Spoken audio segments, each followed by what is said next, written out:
3 beses nakitang ipinaliwanag. 3 beses! Ano ang naintindihan mo? Wala.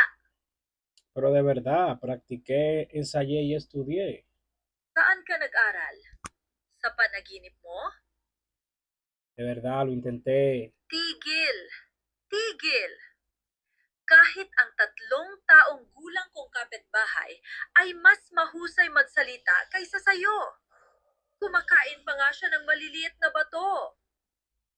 Lo Tingnan mo siento. ako sa mata at sabihin mo ulit sa Tagalog. Sige, maghihintay ako. Buong araw akong may oras.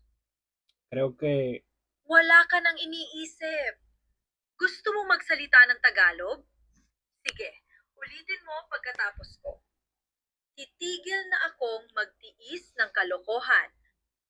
voy a dejar de aguantar tonterías. Masyado kang mabagal, pero ayos lang. Isara mo ang notebook mo at uminom ka ng tubig. Matutulog muna ako. Sandali, napagod mo ako. Too slow is good.